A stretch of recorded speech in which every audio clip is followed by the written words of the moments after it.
How the heck is everyone? Yeah. How come we have all those chairs back there? We only have Should Danny get a little carried away?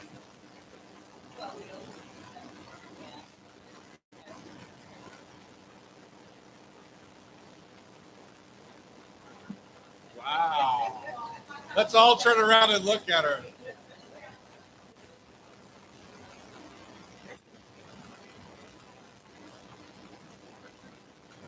You get to eat 5 breakfast.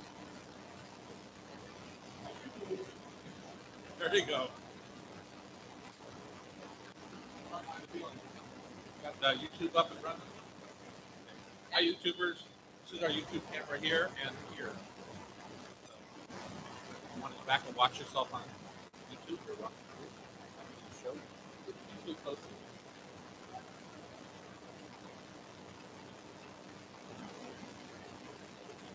Then you can watch it forever.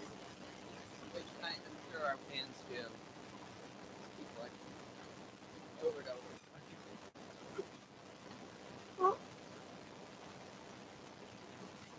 I love that we freed our totem.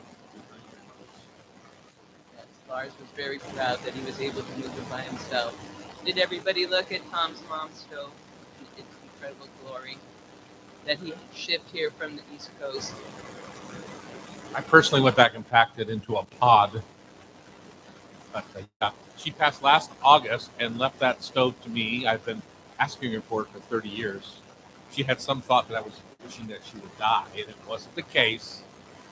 She's a sweet, lovely old lady. And that's a picture of her. That's a picture of her up there on top of the stove with me taking her to bridge club. She played in the same bridge club for 70 years. Isn't that crazy? And she bought the stove in 1953 for $250 on a 10-year payment plan. Yeah. I spent more than that on dinner last night. With the 10-year payment plan. That's what the credit card company would like us to do, right? At 30% interest.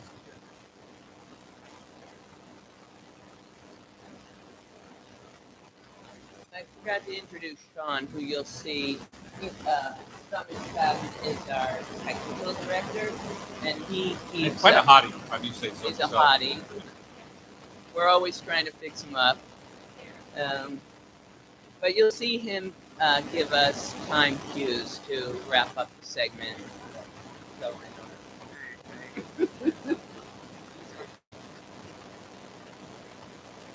when I cooked, mostly my job was to clean it. This is actually, I have 9 siblings, including that stove. I'm in the middle. The stove is the oldest, and the rest just happen to be. But I have 6 sisters and brother and the stove, and my mother treated it just like that. If you take a look at it when you get up and about, it doesn't look like she cooked for 10 on that for 70 years. it's immaculate.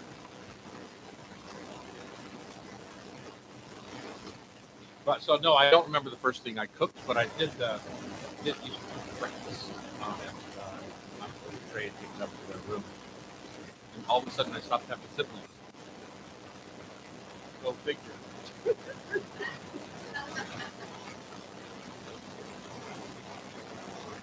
Pancakes, French toast, eggs, scrambled eggs, things that was.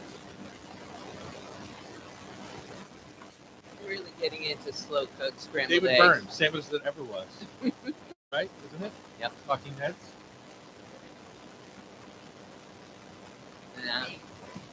Yeah. I would have loved 8 Tone. kids too. Of oatmeal? Didn't you ever want to go on strike and just walk around the front of your house and say, no more mush?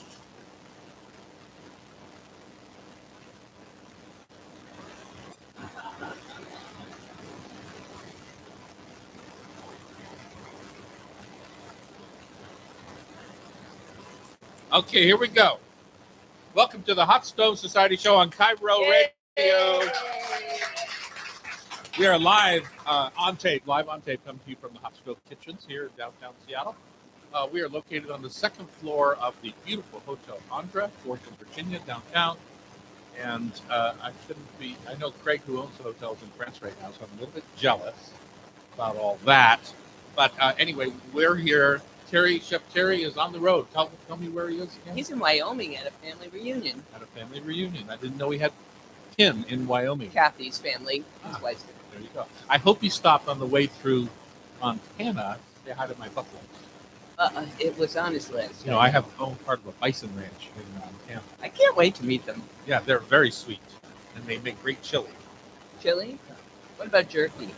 We have jerky. We have black bean and bison chili that we buy in some Costco's around the country, and it's called Roam Free Ranch. Is the name of the company. Ranch. And so yeah. When are you going to bring us some samples? Well, I had it like 2 years ago when I developed the recipe. I had many samples, but I just it's not sold locally right this minute. It's in Texas and Colorado and San Diego. Okay, I'm going to order some. Roam Free Ranch. Roam Free. Yeah, black bean and bison chili. Nice. Boy, it's so much is going on. I'm not sure where to start. We have the 30th anniversary of Sleepless in Seattle happening this week. Isn't that crazy to think? You know, it was, I would have guessed longer because we opened Dahlia Lounge in 1989. And I remember when Nora Ephron, I know what it is, it just took a while. When Nora Ephron asked me if she could use the original Dahlia for one of the scenes in the movie, and she was willing to pay me. What? And we were just about broke. We were just about ready to go under at that point. And she paid me like $10,000, if I remember right, for a 3-day stint, and paid my staff, and blah, blah, blah, blah, blah. It was unbelievable, and it's so needed at the time. We were struggling. I have very fond memories of Sleepless. And if you remember in the movie, it's when Tom Hanks was on his first date with that lady who had the weird laugh. And they were sitting in, and they used the upper level, our upper dining room, as where the spy was sitting. Remember, she hired a private detective or something private investigator to see if he was for real. Or yes. Yeah. And so he was up top. And then Philip Mahalski, who still owns a restaurant in town called Nell's. Wonderful guy. They plucked him. You know, all the waiters wanted to get the speaking part, to wait on Tom Hanks. And he was nice to somebody in the crew in the back on the movie set. And he was nice to somebody. So they said, "You're going to be our waiter." So the waiters just flipped that Philip, our cook, got to be the waiter at the table. And for years, he had one little line to say. And for years, he's gotten a residual check from that movie. No way. And I think he still gets like $100 every year or something like that. Lovely. 30 years later. Isn't that crazy? Well, we were reminded of it because of the story in Seattle Times and where McDonald and Jackie Variano have coming out about the 30th anniversary, and it revisits the places in the movie. It's a really cute article. The Inn at the Market, the house on Lake Union. I'm going to rewatch which I think recently sold, if I'm not mistaken. It's a fun movie. I got no speaking part, but I got to save my business because of Sleepless in Seattle. And you got a friend out of Nora Ephron. And I did for years. Yeah. Your relationship continued. And it still does continue. We have a cookie in the bakery. She had asked me for the recipe for our peanut butter sandwich cookies, which I think I stole or adapted from Blue Sharon's peanut butter sandwich cookie. And anyway, when we put it into our bakery book with our own version of it, we named it to Nora Ephron. So I called her. I said, "Nora, do you mind if we name a cookie after you?" And she was a little bit quiet and said, "I would be honored." Isn't that sweet? The sad part is she died like 8 months later of her blood issue, and I didn't even know she was sick. My buddy Ed Levine in New York knew about it.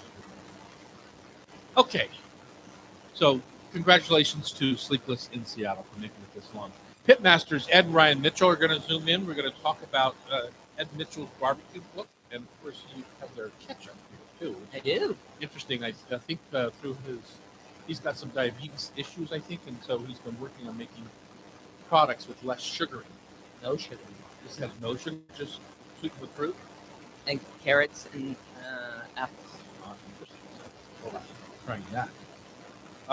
But I love the book, and when we talk about it, it's going to be hard for me to honestly talk about barbecue a little bit because there's some serious stuff in this book about his life as a black man and going to Vietnam and trying to live in this world in a thoughtful, lovely way. I mean, it's really beautifully written, and I can't wait to finish some of the stories. Each rest kind of story between him and his son, and sometimes even a 92-year-old mother. No, I think that's why more people need the book, in addition to the rest of it, is for the Black heritage in America. Yeah, well, it's just cool. You know, we've been celebrating Juneteenth this last week, and it's just really fun to me. Chef John Walke. Hey, John, in the house for the second hour. Here from Mischief Distillery and Restaurant over in Fremont, where the old Terrell's dog food plant was. Remember that? Very vividly. Chef, were you around for Terrell's? No, he wasn't. That's how I always think about that place, because Pamela's business right next door was Red Hook, and then Theo Chocolate, where you worked at both of those, and then the big dog food plant was there, and it became like a hall. I know we've catered there many times. Now you have a little restaurant there too. Yeah, exactly. The big silos. Yeah, isn't that funny? It's Pride Month. We're having a big Pride down at the celebration down in front of Vidalia. It comes right down toward that moon. It's going to be some a great day to be downtown. Special things over at the Vidalia Bakery for Pride. Looking forward to that every year. Cheesecakes and cookies. Seattle Times has a People's Choice competition running. I'm just going to do a little shout out for ourselves. Vidalia Bakery and Lola are nominated. If you love them, please vote for them. And then it's pesto party. It's a pesto party without basil. And here's the thing, Pamela, you stretch sometimes. I know it. For no good reason sometimes. Maybe not. It's basil season, and there's nothing like a lovely basil pesto, like Pescalina Verde would make for the pesto. She's the one who taught me how to make pesto. Probably you too. Yes. With flat leaf parsley is about a quarter of it, and then the rest is 75% basil. But you insist on gilding the lily by adding different kinds of pesto. We're going to talk about that later in the show. So it's a jam-packed. We're looking forward to hanging out with our guest here in the audience, or awaiting breakfast. They're getting started on a blueberry muffin. If you want a ticket, you can certainly buy one at HotStoveSocietyShow.com and come join us sometime. Hot coffee and blueberry muffins. We would love that. Chorizo. So much delicious things. Okay, it's time. It's time now. It's time. It's time to go. Come back soon on Cairo Radio. It's the Hot Stove Society Show Kitchen on 97.3 FM.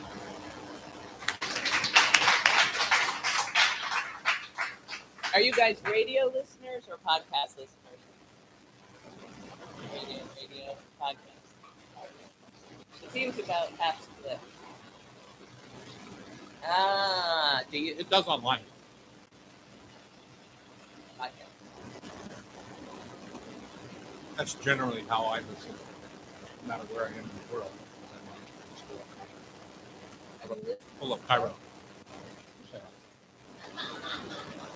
Standing right here, listening right now, aren't I?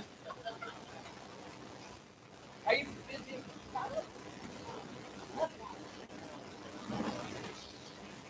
My folks are from Chicago. My dad was working at Ream Gas Company. Ream, and at that time that stove was made by his manufacturer. Ream. You know, from mostly hot water tanks and stuff like that. And my cousins still live on the south side, Harvey and Dalton. No, that's the town. That's not the cousin. Oh. She thought for sure that was the name of the cousins.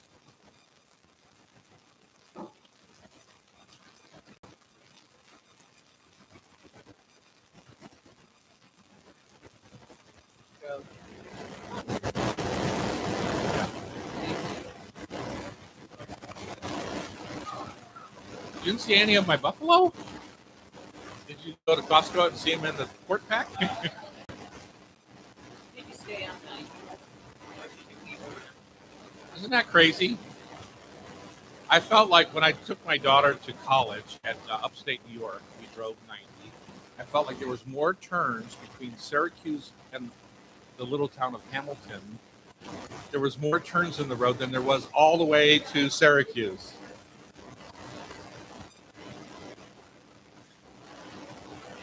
on Thursday morning. You had to get here. Love it. Had to get here. All right, let's jump into some pasta dishes, shall we? It doesn't have to be pasta, by the way. That's a separate Zoodles. segment. This is pasta. I just said that. I know. I had morphed the two in my head. We're back in this hot stove kitchen here on Cairo Radio. It's Tom Douglas. Pamela Hinckley And sitting in for Terry. Sitting in for Terry, who's out roaming Wyoming. I like it. Maybe he's going to go to a rodeo or something. That'd be good. There's a lot of cowboys in Wyoming. Sean McFadden is here, our technical director, and we've got a lively audience, including some Chicagoans who have made it all the way here on I-90. Maybe they can be as a family our trivia. Whoa! I would hate to take them down as a family. It's embarrassing, to take all of them out at one time. But maybe we'll think Big about talker. Yeah. There's a lot of endless creativity happening with summer pasta time dishes. Summertime pasta dishes. Yes. And you seem enamored. Well, I read all the food press. Yes, you do. All of them. What's your favorite? Online. I love Epicurious. I love Food 52. New York Times Cooking. Come on. New York Times is my favorite. Yeah. Food 52, the problem with it is that I always get credit card receipts because they pop in little things that you can buy. That you have to have. I know. Yeah. But the amount that the food press writes about pasta, you would think that's the only thing people are eating in America. So it's an important staple, and I think having a palette of versatile ways to season it, you can change it from your comforting, rich winter pastas to really sprightly, bright summertime pastas. And a lot of the recipes I'm seeing just are so lemon focused and so herby that, there's kind of a switch for summer pastas to the smaller ones, so your vegetables can really hold center stage. And my favorite is orecchiette. Mm-hmm. What little shape do you like? Well, I love that. Orecchiette being the ear, Yeah. it's kind of. And my favorite brand of orecchiette, I don't know the brand name, but I know where I buy it. I buy it at Chef Shop over out in Elliott. And they have beautiful AP flour rather than just semolina flour. They have AP flour orecchiette, which is a finer grind on the flour, and it makes for what I feel like is a more homemade taste. And they have it both in buckwheat and Buckwheat is regular. We should all go there. In right my after regular the show. flour, yeah. But anyway, so Close. orecchiette is, the classic is broccoli rabe with Italian sausage. Right? Now that is your favorite, That is and my it's got favorite. brown.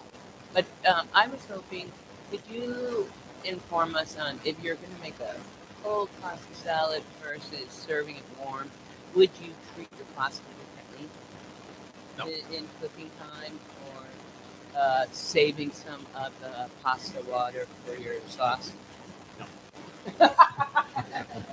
It's probably time I wouldn't use the extra pasta water. So I cook my pasta to where I want it.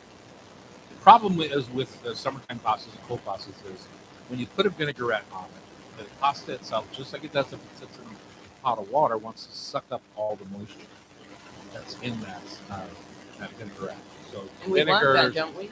we sort of want it, but you don't want it like a dried up pasta salad. You want it to be a little bit saucy, so it takes a lot of extra oil. That's my point. Not extra water, but extra oil and extra dressing. It really just sucks it right out. So I also tend to, if I'm going, say, down, you and I both live on the Blue Ridge, North Beach area where we have our own beach, and we take a lunch or a summer picnic down to the beach. Which I always try to get you to do, and you don't like eating in the sand. Can't figure it out. Can't figure out why I don't like eating in the sand. I don't get it. If we were smart down there, we're all we could all go to boardwalk down there.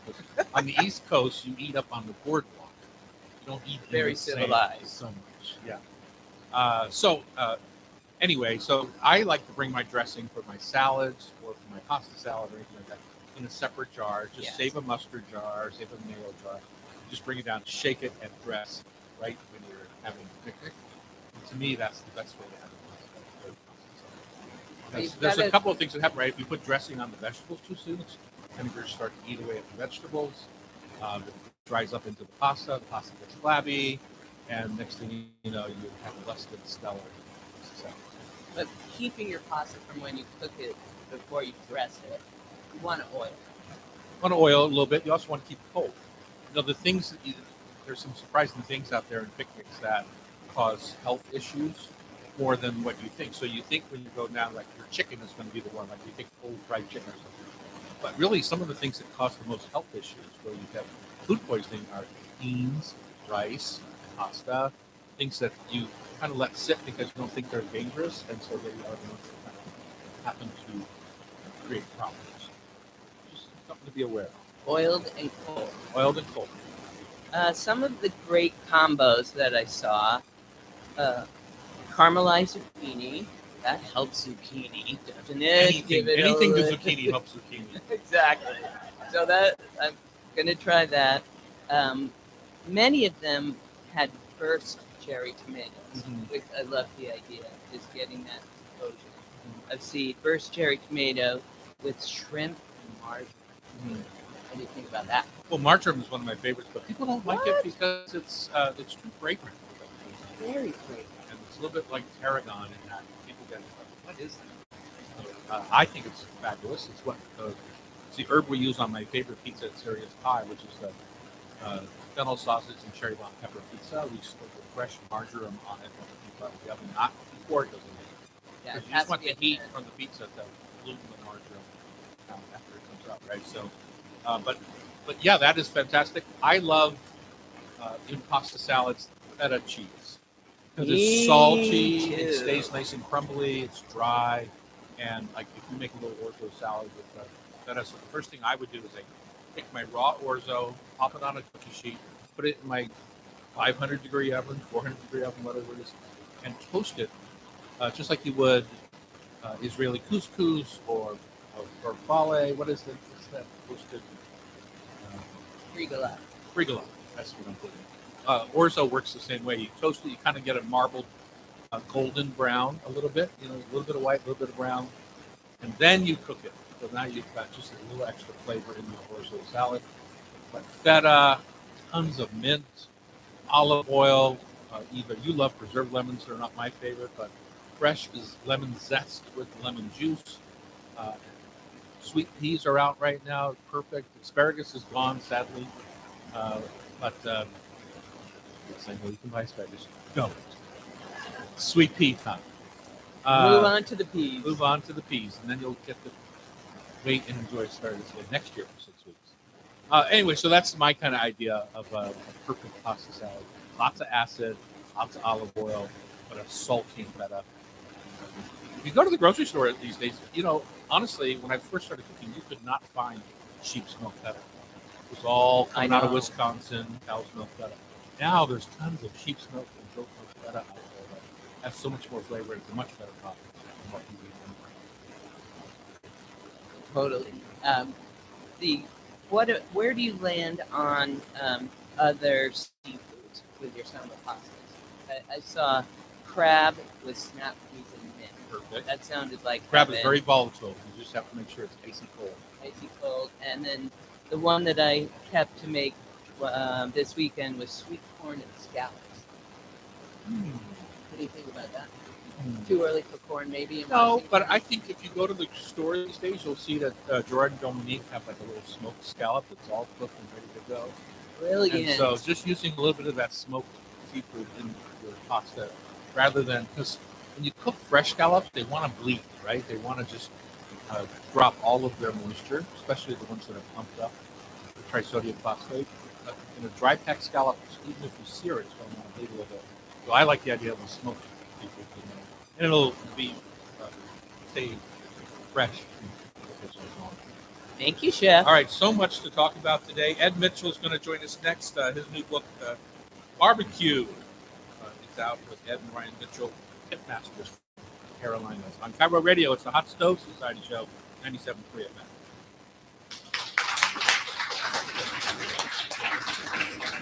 I'm missing Terry, because usually he would do the audience motivating with the clapping and singing. He has a song for everything. And it has, Thank you for not singing. I know, I have a horrible voice. But then I love podcast.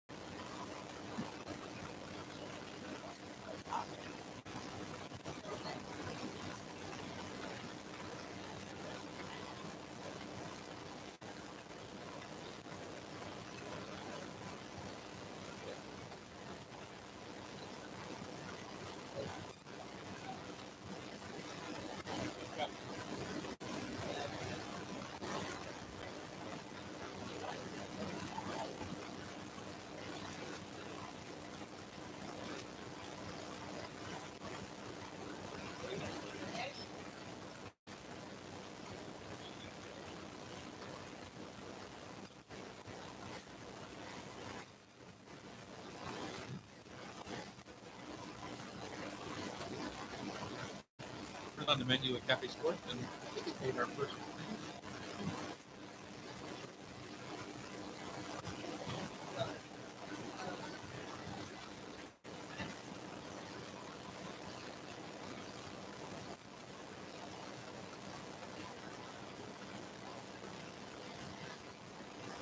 Are we early? What time did you come?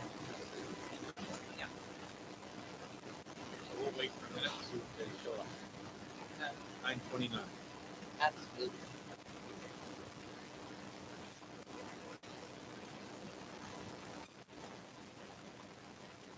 Like, how we need for flour ready for our guests.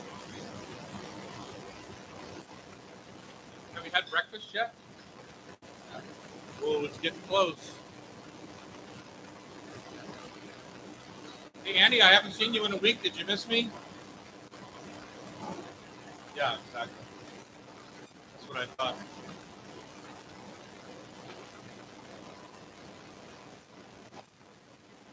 Yeah.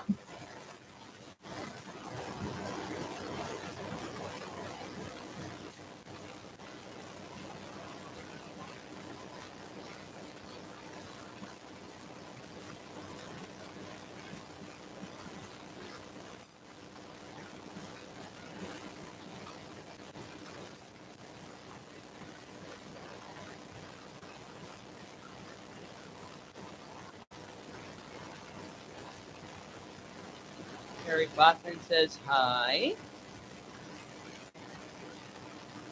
She on that. Well, she represents them. I don't know if she's going to jump in or not. No. That's not what she does.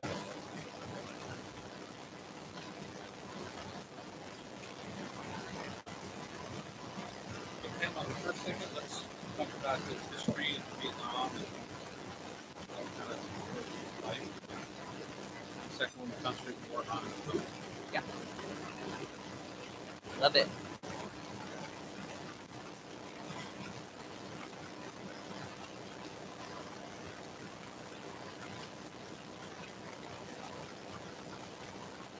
What?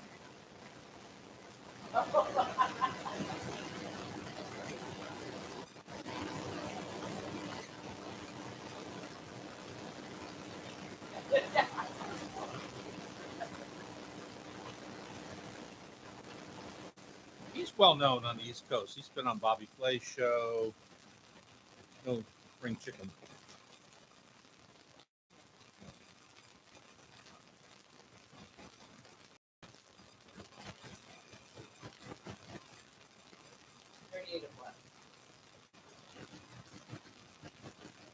Oh, of the.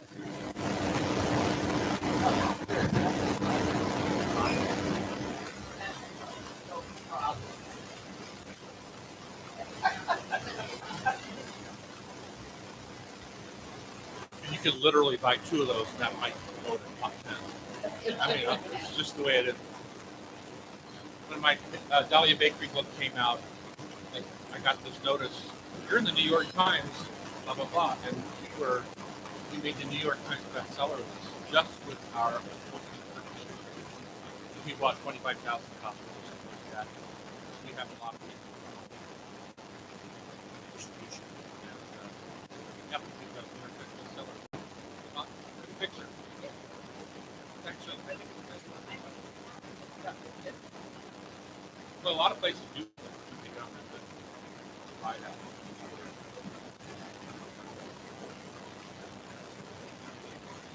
I never thought about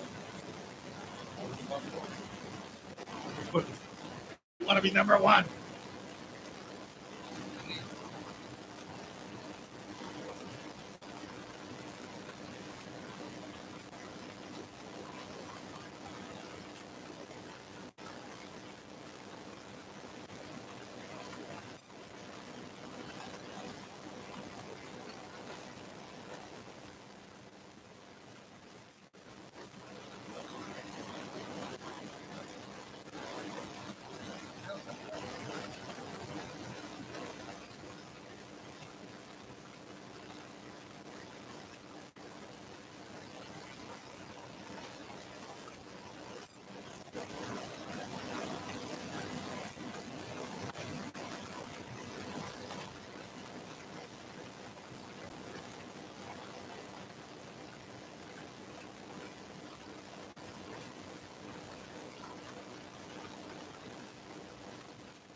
What did you do?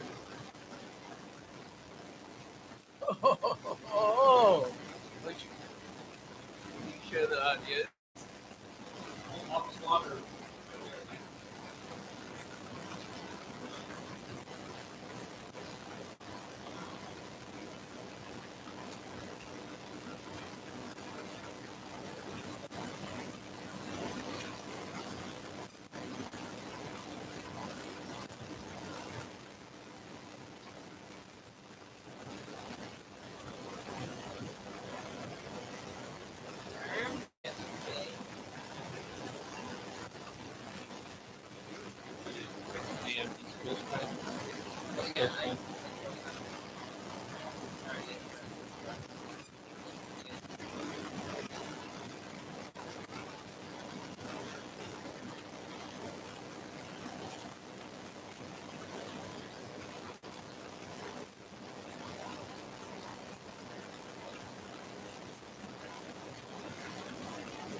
So do you want to jump in with John, or do you want to do pesto?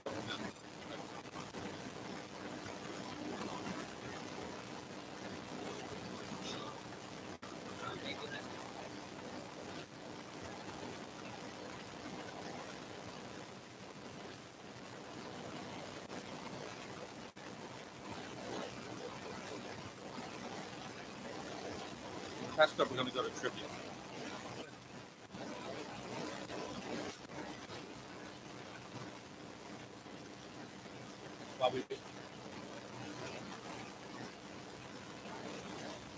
Well, we're going to skip around the show a little bit, just so you know, because we're waiting on our guests to get online from the East Coast. So we're going to pop in a segment right now from the second hour.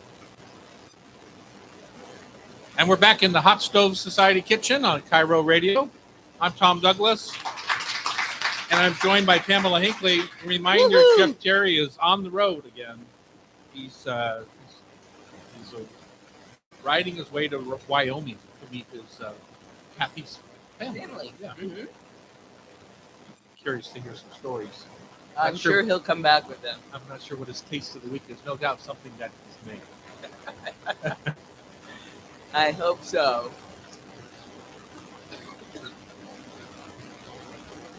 All right. Let's go back. Yay!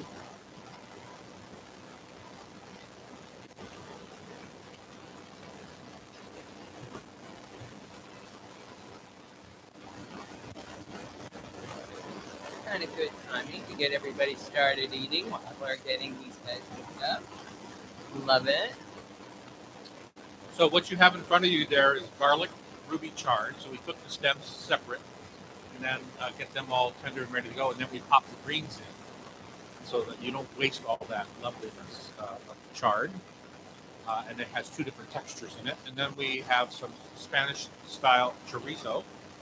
pork sausages, and then there's a Spanish tortilla, which is very typical in tapas bars in Spain, which is basically an onion, potato, and egg omelet. Lots of potatoes.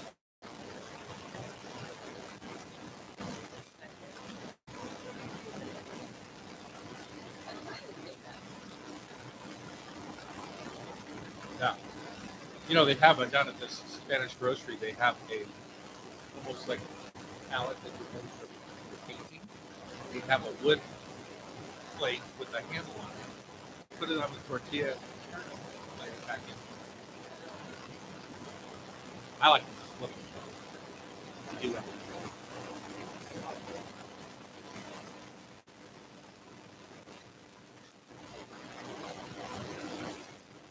Can we hear? Hello, Ed. Can you talk to us for a second so we can check your sound? Yeah, mic check 1, 2. This is Ryan. I hear it a little bit up in our audience can't hear it. Keep talking to me, Ryan. Mic check 1, 2. There we go. There we go. Yeah. Who do I have? Is it Ryan or Ed? This is Ryan, man. How you doing? Super awesome. How about you? I'm doing well, man. Doing well. Staying busy. I like it. Being in the restaurant business myself, busy is good. Indeed. Especially after 3 years of COVID. Oh, yeah, man. Still trying to bounce back. As we all are. Hi, Ryan. This is Pamela. Thank you for joining us. Hi, Pam. How you doing? So good. Smells really good in here. Making chorizo. We're cooking in the kitchen for our audience, so it's really fun. It looks good. Looks good. So, Ryan, we're going to be no Ed today, right? Yeah, just me. Okay, just good. Me. That's fine. I just want to make sure so I don't introduce Ed and then. Okay, let's do this, Sean. You ready? You feeling good? How do we sound on the air? You don't like to hear me? There. What are you on, Ryan? Are you on a regular phone or a cell phone? I'm on my laptop, computer. Sounds pretty good. We'll roll with this. All right. Good. Hey, how to Carrie Bachman for me when you get a chance. I will. She told me to make sure I said hi to you as well. She's a lovely person. Yes, she is. She is. She's been a jewel, man, keeping us going here. Yeah, that's her specialty. Yeah. All right, we're back in the Hot Stove Society kitchen on Cairo Radio here at downtown Seattle. Everyone's got breakfast in front of them. It's just about the right time for lunch on the East Coast, so we decided to interrupt Brian Mitchell, Pitmaster, back on the East Coast. He's got a book out called Ed Mitchell's Barbecue. I believe Ed is your father. Is that right, Ryan? That is correct. That is correct. And I think it's interesting, you know, my notes here that Pamela wrote, our producer, who's also on the mic, said that the entire family, you're on a powerful and compelling journey to build a multi-generational legacy.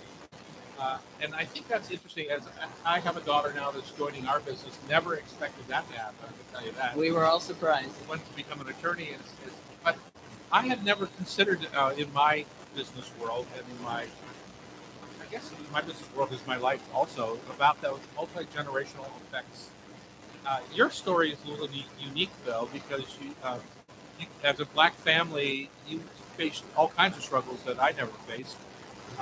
And I think going through the Vietnam War that your pops went through, and there's just so many interesting tangents to your life story.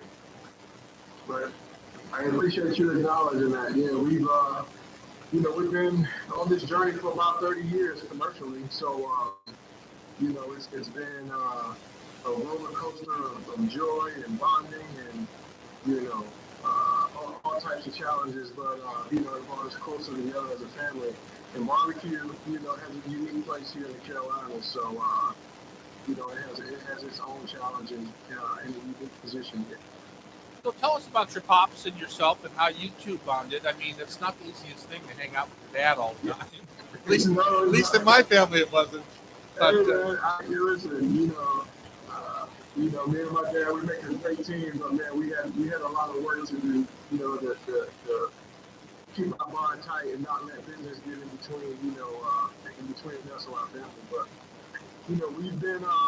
My grandparents owned a little small bodega grocery store in Wilson, North Carolina, in the late '80s, and you know, never envisioned really kind of getting into the cooking aspect of it. We just sold fresh meat and cheeses and drinks and, you know, typical, you know, farm market stuff to the neighborhood. And so upon my grandfather's passing, you know, my grandmother's love language is cooking and hospitality. So she would, you know, still cook these elaborate meals inside of the little restaurant for family dinner. And as we would stop by, in the evening, my dad and my two uncles would, you know, we would just eat family dinner right there at the restaurant before closing up. Now, again, you know, my father is also a Vietnam veteran, spent some time in Boston, working with Ford Motor Company as well. So his journey back home to Wilson, you know, was kind of unique as well, similar to my path. You know, things didn't work out for him in corporate America, so he had to come back home, kind of to the safety of a family in the hometown. And so we, you know, piece by piece, man, we decided to make a run at being in the barbecue business, in the restaurant business, not by choice, just out of necessity. We were trying to figure out how we were going to save our property and save our, you know, our estate, you know, having lost my grandfather. And so we cooked the whole hog one day, just for a small family gathering, and, you know, word got out to the neighborhood that we were selling it. Well, it wasn't for sale. We were just making dinner for the next couple of days. And, you know, customer by customer, you know, person by person, you know, we kind of were able to build a reputation in the barbecue business, and slowly converted our grocery store into a grill, into a small restaurant, and then into a barbecue, you know, a barbecue empire that we're kind of keep going right here today. Well, it's such an inspiring way to get started through necessity. Necessity is the mother of invention. But at the same time, you had that little bit of legacy of your folks and your grandfolks to kind of build on, which I think is super important. I have the same with my mom. She's a great cook. My grandma. Yeah. The relationship, you know, as we get to the next level, you know, me and my dad, you know, maybe similar to your story with your daughter, but I was 13 when we entered the restaurant business, and at that point in time, you know, it was just, you know, what we used as a chore. It was a chore. It was my job. It was my summer job. It was my day job after football practice, before, you know, sports, before anything. I had to put in my time at the restaurant because, you know, as family, we were, you know, employees and we were working together. And so, you know, once I graduated high school, man, I was over it. You know, I swore I was never going to come back. And I got up, you know, I got off to college, and I was going to play football and take on corporate America and do all these amazing things. And I had cooked my last piece of chicken, dropped my last piece of turkey. I never ever wanted to see another deep fry again in my life, you know. So I was over it, and then I get to college and fortunate enough to be able to graduate with my degree. And I tried and take on corporate America, and you know, that's when things started to get, you know, really real for me as far as how I was going to, you know, narrate my path to, you know, making a living for myself and just kind of creating, you know, some security as far as how I was going to earn my income, you know, to take care of my family. So 2011, after about 8 years in corporate America, I got laid off. From, you know, due to the huge financial crisis that trickled in from 8, 9, and 10. And so my company laid off 2,000 employees, and then offered us a chance to either go to Singapore or take a severance package. And I wasn't going to Singapore. So, those are two polar opposites, aren't they? Polar opposites. Two polar opposites. What town were you living in at this point? I was in Raleigh, North Carolina. Wow. And And my firm was based out of New York and also London, so I was traveling, you know, around the country and overseas at least, you know, once or twice a month. But I was based in Raleigh. And so our operations and our trade floor department was here in Raleigh, and our trade floor was in New York. So, you know, you kind of just get punched in the face with that reality, you know, and, you know, life is all about how you respond when you get punched in the mouth. You know, everybody's a fighter until they get punched, right? So for me, it wasn't, you know, it was just dealing with the emotional side of, hey, I prepared myself my entire life, and I've educated myself to stay out of trouble and all these things, and yet still, you know, a company has a right to, you know, remove your livelihood, you know, in such a way that's so, you know, devastating in the moment. In the moment. So I made a decision at that time to really kind of focus on entrepreneurship and focus on just kind of helping my dad reposition our brand and kind of push our family kind of to the next level as far as how we were going to be able to control our own narrative in the world of barbecue and in the food space. And so that's what we've been able to try and do, man, so far. So far, so good. I mean, the book is fantastic.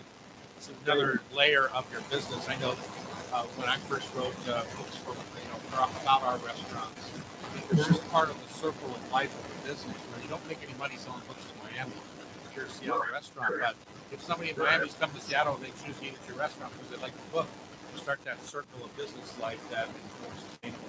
Same with our spice product lines and our barbecue sauce. Yes, sir. You're doing a similar thing, probably on a larger grand scale than I ever did.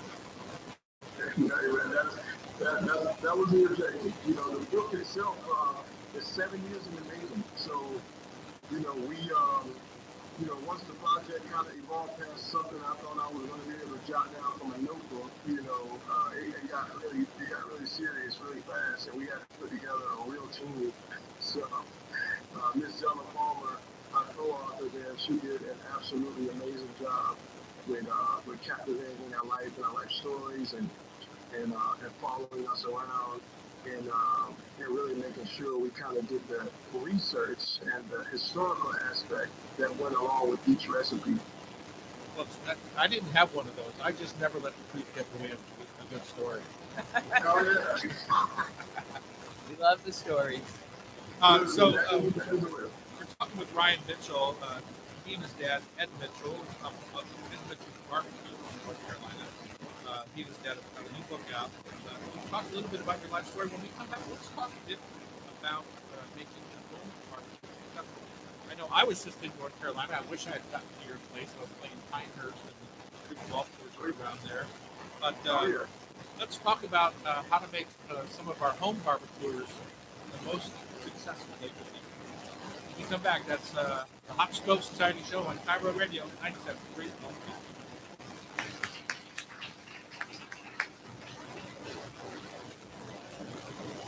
Do you have a camera on, Ryan? Yeah. Oh, okay. I'd rather look at your pretty face than my ugly face. So. Yeah. I promised everybody a handsome man being soon, but technology is thwarting us. I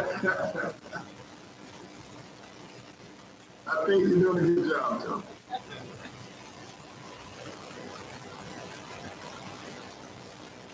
All right. Yeah, let's go. All right.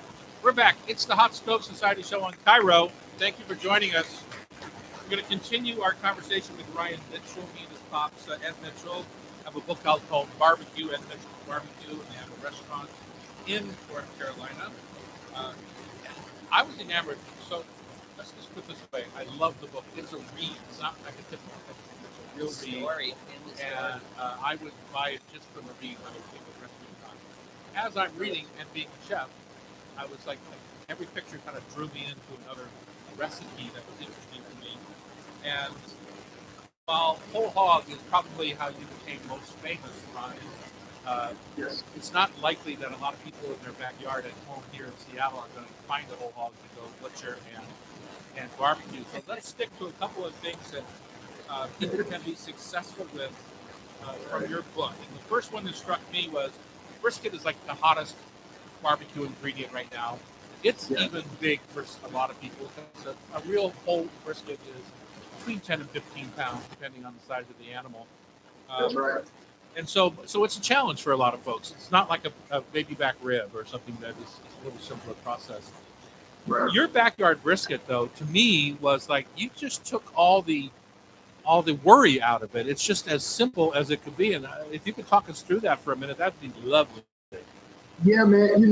So growing up here, obviously in Carolinas, pork is king, whole hog was king, and so we when we opened our restaurant, beef and brisket was still fairly new as a barbecue item here in the South. We didn't really cook that. That wasn't our reputation, and so our recipe for cooking brisket was not rooted in the competition network, right? So It was rooted in, hey, you take a really good cut of meat and you season it very well and you put it on the smoke and you kind of let it ride. And really, the complexity that comes along with brisket is for people who are really trying to turn it into a showpiece, to win a competition. If you just want some good eating and some really good food, we try to tailor our recipe, to kind of taking the fear out of people who are, worried about what the presentation of it is going to look like. Right. We didn't even get into barbecue through a presentation showcasing of, judgmental style of sport cooking. We were just eating good food and we're trying to cook good food and eat it. So, right. If I could quote you from your book, you write in the book, we cook brisket to eat, not for its presentation. We didn't enter the barbecue game for aesthetics. We cooked barbecue to feed our community. However, my uncles, Aubrey and Stevie, always had the mindset that they could compete with anyone, which I think is half the battle, right? That confidence. And we've always been confident in our barbecue. So people get caught up in that competition world sometimes, but it's not necessary. That's right. So we wanted to, stick to some very basic ingredients, man, and show people how to, still keep the flavor in there as we wrap it, in the foil and we put it back on the smoker. But it's really just having a relationship with time and temperature and knowing what that means to, a piece of meat, specifically brisket. You cook it at 225. You never take it over 205 by the end. I think the trick that a lot of people don't do, which is your wax paper technique, when you take it off at a 165, wrap it in this wax parchment, and then put it back on until it's 205. So you're getting not necessarily a whole lot more smoke, but you're getting a lot of internal steam from the juices of the meat itself. That's right. And the first, from 100 to 200 degrees, you're already gonna get all the smoke you can get out of it, unless you add more wood, from the first 4.5, 5 hours. So that last, your last couple of hours is really about creating a self way to tenderize it, a self steaming method. And so we use that method on there, and it works out really, really good, as far as keeping the flavor and also giving you a chance to get that bark on there like people like it. And then the other process that you do that's a little different that I've seen before is you take your baby back pork ribs, you get them to where you want them, pull them off, and put them in like a cookie sheet with some vinegar and cover it with plastic wrap and steam them for 10 minutes on the vinegar. Does that just infuse that vinegar into the meat? Is that why you're doing that process? Yeah, we do that. We do that to infuse the vinegar in the meat, the seasoning, and as well as also a way to kind of, again, self-tenderize, using the steam from the meat and the smoke to self-tenderize it in the pan. And so it was a method that we would always use to keep the fresh ribs in our backup humidifiers before they went on the line in the restaurant, because keeping them online, and depending on how business was for that day, they can get dried out really quickly. Right. So we kind of created a self-steaming scenario for them to sit. So we were always pulling out fresh ribs, as they went right on to the front buffet line. And importantly, you do put them back on after that and dry them off and get that bark back. That's right. That's right. My mouth is watering. You're at home. Yeah. Like I said, and I lean towards veggies, so this is a big deal. Yeah. Okay, I know you're sick of the fryer. You said you'd never go near a fryer again, but dude, the picture of the chicken with the fried chicken with the pepper honey on top looks pretty darn delicious. That's still my favorite food item, but So what's the secret to a good fried chicken and keeping it nice and crispy? For us, man, it was the batter. We use a dry batter, and then we kind of my grandmother's recipe is using the cast iron skillet. If you're home, there's a lot of different ways you can fry chicken now. You have air fryers and all types of attachments, but if you can put it in a cast iron skillet, that's gonna save you. No kidding. My mom always said hers is cast iron too, but the thing that was interesting to me also on yours is that you're going direct out of flour into the hot fat, and Right.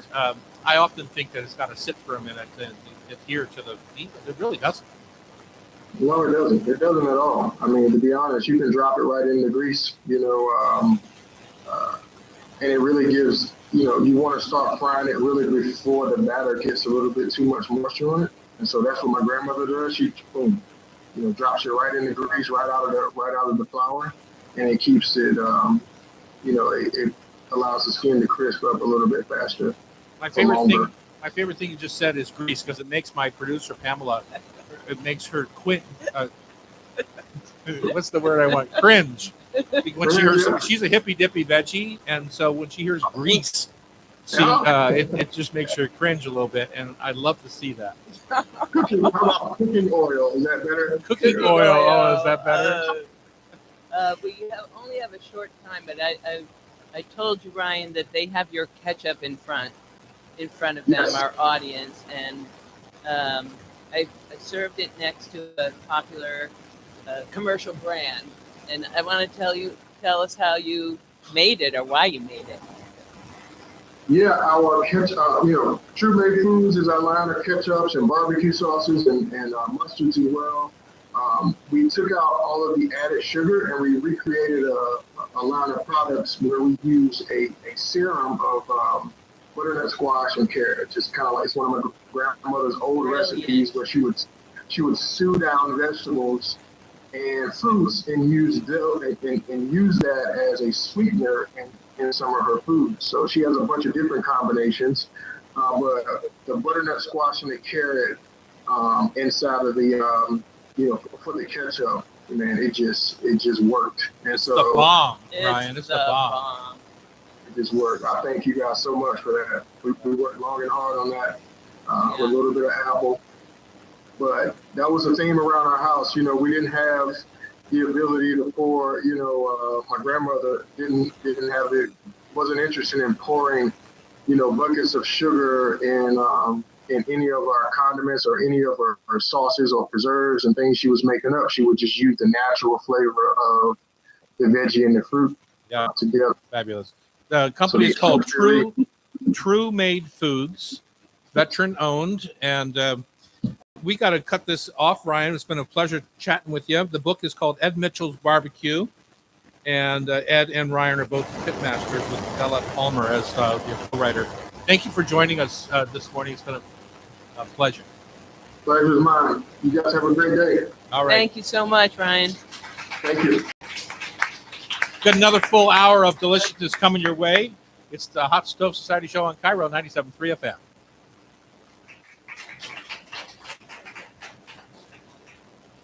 Can I pass the book around? You bet.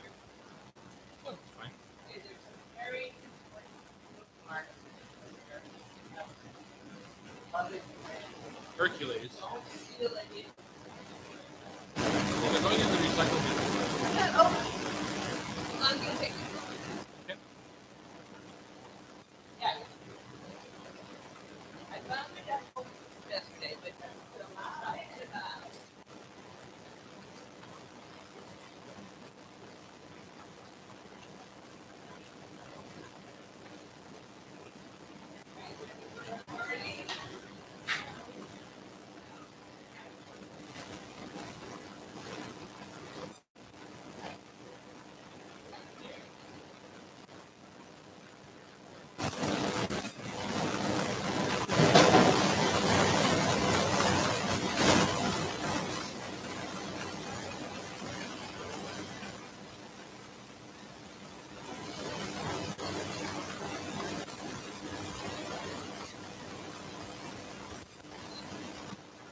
And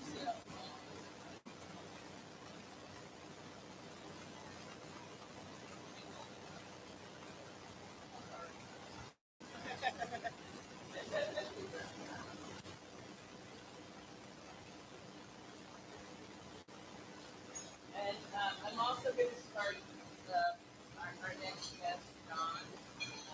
Is the spirit behind this show. I have some extras over there too.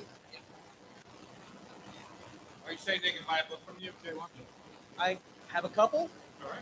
Otherwise, they have to come visit me down at the distillery.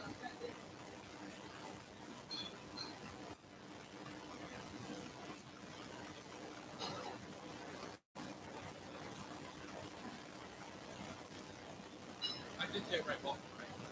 Yeah, like a walkie-talkie.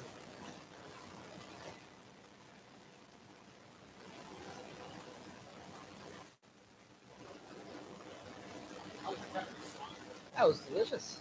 Better than my normal black coffee and. Yeah.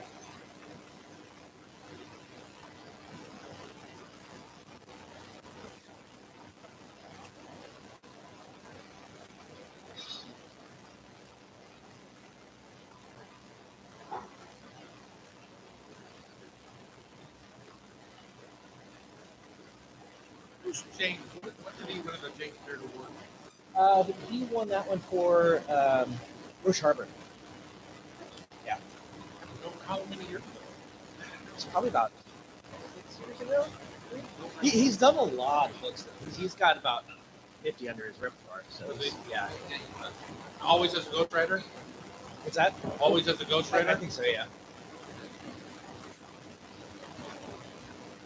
Real talented guy. He works with that photographer a lot at charity. Got some rubs. I heard rubs were the way to go if you wanted to like make it in the business.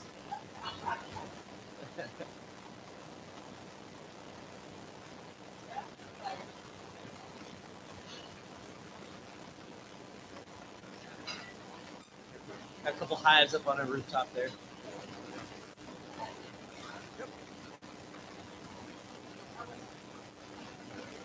Wet. It was wet. Yeah. Saturday was great. No one cared. Sunday everyone was tired of being wet. Yeah. It was fun. I was down at Seatown in the market on Saturday morning, and these two naked bicyclists ride by. And, I mean, they were butt naked, top to bottom, Yeah. except for shoes. They ride by, it's raining, and it's freezing. I'm thinking, are they really going to ride all the way to Fremont and then ride in the parade? Jeez, it was cold. At that point, everyone's freezing. Paint is running off. Yeah. Oh, Just no. not as yeah. Not great. Not a good one. Yeah. No. What is Fremont's got to be 3 or 4 or 5 miles from Seatown. Yeah. That is fortitude. If that's what they were doing. Who Yeah. knows? Maybe they were just streaking through the market. Is it walking? Yeah. Walkie, like a walkie-talkie. Walking. Hey, Pamela, this is your territory. Because it's Fremont. But it's Fremont, center of the universe. It's clean.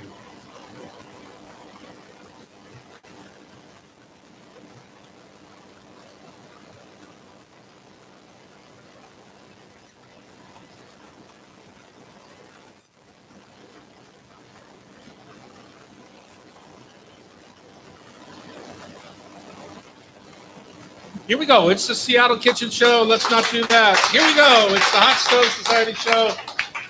Here we go. It's the Hot Stove Society Show on Cairo Radio. Oh, Tom's our party motivator today. I miss Chef Terry when I have to force people to clap. Thank you for joining us. Hopefully you're in your garden. It's that beautiful time of year. Pamela, I was had dinner in your garden last week. What a delicious looking garden you have. I know. Look at this bouquet, man. It's Yeah. just like one. It seems like you're going more flower heavy this more year. flower heavy. I gave up on vegetables. You can buy vegetables. You can buy this. Pamela Hinckley is sitting in for Chef Terry, who is on a road trip to Wyoming.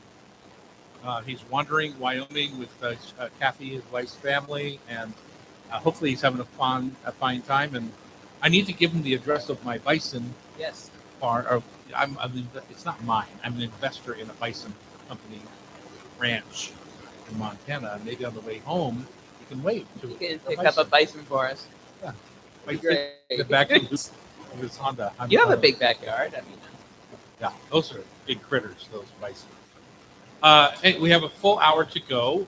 We're going to, of course, finish our show with food for thought, tasty trivia brought to you by Love and Love Spice Rubs and Sauces. We're going to talk to John Walke of Spirited Cooking from the Pacific Northwest fame over there at District Distillery and restaurants. And then we're also going to jump in on pesto.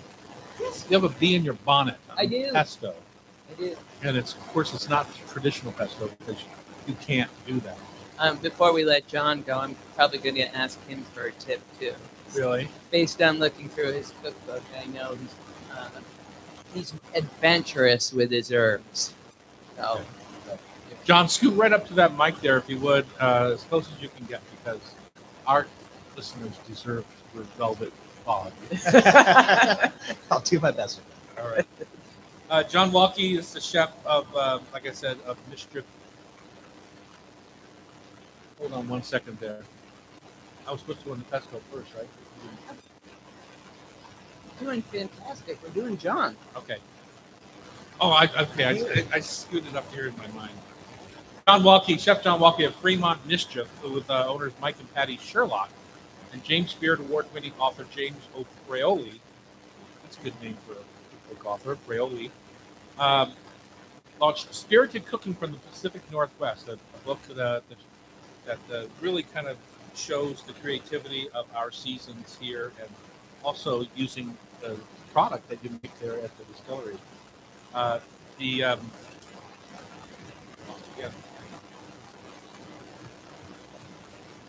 It's a good thing to have a really editor. You just imagine he gets this tape of the shenanigans that happens here according to that, and then all of a sudden it's beautiful radio. If you'd be quiet, I'd like to continue with the show. Chefs sometimes use spirits from their restaurant bar to flavor a dish. I know I often do. But few have access to the artisanal distillery that John has, with 5 varietals and over 15 award-winning spirits that richly inform their food and cocktail menus over there at the Mischief Restaurant. So if you need a landmark, it's where the old Red Hook Brewery is or was, and then now Theo Chocolate is over there. It's just to the west. I always think of it as the Tyrrell dog food plant, but that has been gone for 20 years, is my guess. And they built a beautiful facility. You've got such a pretty compound there. What is it called? Fremont. What's the big name of the big building? Fremont Studios. Fremont Studios, and they do a lot of filming there. We've done caterings there. Just an amazing facility. We're right up against it. You're right up against it, but you're separate, right? Yes. Yeah, but we have a huge compound there, like you were saying. It's all beautiful wood and ironwork, all done by the owner, Mike. Very, very talented. But yeah, we have the on-site distillery there, rooftop bar, huge outside patio. It's just a gorgeous place. And speaking didn't start with the restaurant too, did it? No, the distillery itself has been there for about almost 14 years now, I think. I helped them open up the restaurant just before the pandemic. Oh, great timing. Yes. We're still there. There's so many of those stories out there. Yeah. I literally 3 days before we shut down. Wow. Wow. It's great. But yeah. So what's your background, John? What brought you to this particular project? Yeah, well, so my background, I'm from Seattle. Grew up in Federal Way. I've been cooking my entire career, working career, and over the years, I've been able to work with a lot of really good products, and I've done a lot of things from other styles of cooking. I worked at Ocean Air, which was really cool. Brought in seafood from all over the world. Then I got to a point where I realized how much stuff we have here. There's no reason for it, and especially during pandemic times where supply chains were just a huge pain. Broken. Yeah, absolutely. It's like, well, there isn't a lot of reason to go elsewhere. So we have a lot of stuff in our own backyard, and you can still cook, different styles of cooking but using product that's locally found. A lot of farmers are out here doing really, really cool things now. Different things, growing peppers, growing okra, red okra. Dishes I have in there with a gumbo, a local gumbo recipe, if you will. But it's just finding those products and finding the vendors and farmers that are out here. Well, that's what's a beautiful way that you started the book. A salute to all of those wonderful wild ingredients in the Northwest. There's a lot to work with. There's a lot, yeah.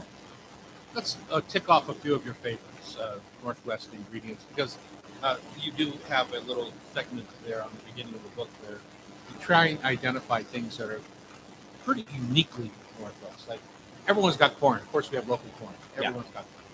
But what are some of the things you find unique to the Northwest? I think the highlight that everyone now loves are the singing meadows. Oh, don't say no. I mean, everyone uses it. Everyone goes there. As a kid, I just remember hating those things so much. Yeah, as an adult, tearing up my hate them. legs. Yeah. Still hate them. Yep. What's your secret? But they make a delicious pesto. Oh! If you're interested in that. I should have seen that coming. But no, we have great morels. Unfortunately, great burn morels. And then fur tips are absolutely amazing in What's food, that? in cocktail. It's those little new growths you find on like the Douglas fir. You can find them on cedar trees. That's a very small window, but we get those there.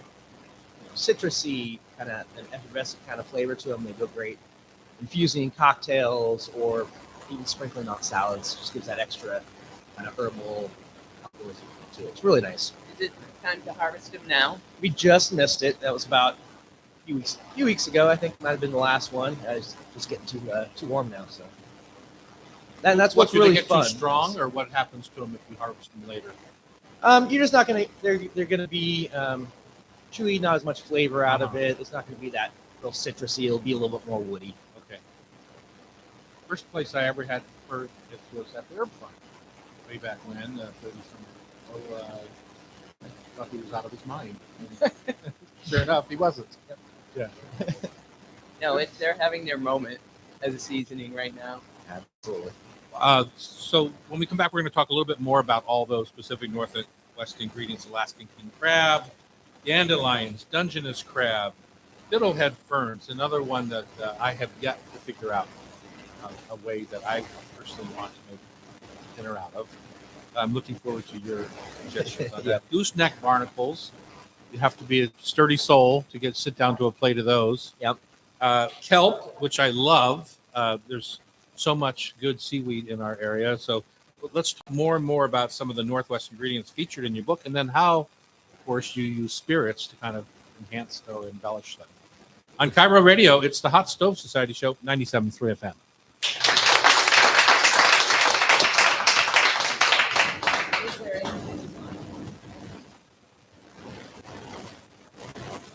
That sounds good.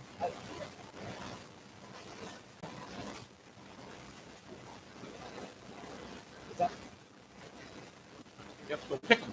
Yeah, you gotta go pick them. You can buy them frozen. They're not great frozen. There's not a lot you can do with it. Yeah, yeah. They'll get them fresh and they'll vacuum seal them and freeze them. But at that point, there's not a lot you're doing unless you're doing like a hot cook. You're not gonna get that nice fresh. Yeah, they're just seasoned right in the spring. You'll probably get about 3 weeks in where you can harvest. They're nice. Pickled I do a lot of pickling. That's one thing I really focus on here is finding ways to preserve things. Since I have such a small kitchen that there's no. It's a closet and there's no hood vent. There's no fire. There's no fryer. It's very simplistic. And cooking for a huge place like that, you got to be really creative. So that's why I highlight a lot of things in here, like pickling, fermenting, curing, different ways to things. But especially if Do you any are of this doing on the radio show? Yeah. I'm just going to see how long you're rigging.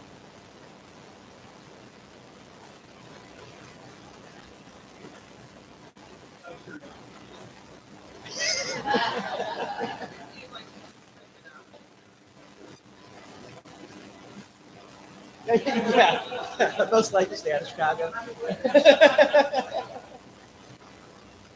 I mean, you can really find it, and you know, if you're not looking for tips, you can find cedar spruce tips. Really, pretty much any beetle out there has that new growth. Some are better tasting than others, but you find that you like. Fir and the spruce are kind of my go-to. What liquid do you like to infuse with? Do you go to grain alcohol, or do you go to white wine, or what do you? I go to grain alcohol. One of the recipes in there is a Vesper, and you know, I'll always try and infuse the least already flavored spirit. So hit that with the vodka, either let it soak in there or actually puree it up and it gets Stop! nice I just yeah. I did it myself. Yeah. Save it. All right, remember. All right, we're back in the Hot Stove Kitchen on Cairo. We're having a good time talking with John Walke. John is the chef and author of the Chef of Mischief restaurant over there in Fremont at the Mischief Brewing operation there, right on the canal. So if you, I think the most likely landmark that you're going to know is Theo Chocolate there in the old brick building, the old Red Hook building. So just go to the canal from there, take a right or west, and you'll come across Mischief Distillery and Restaurant with an outdoor patio and roof bar and all sorts of things. And you can even buy his new book called Spirited Cooking from the Pacific Northwest, which, you know, there's not too many chefs that have the gumption to put a duck leg on their cover. Good for you. People always ask me, what's my favorite thing to cook? And I would say duck. I love cooking duck. So duck on some sort of little green waffle looks fabulous. So tell us about some of the Northwest ingredients and what you do with them to infuse them with some of the spirits that are at your fingertips. Yeah, so some of our favorites that we use, obviously we talked about nettles a little bit, but you know, we have our fiddlehead ferns, which is getting more and more popular in the foraging world. You know, I feel like it's more difficult to find them the more fun it is because you get to brag about it and show it on social media.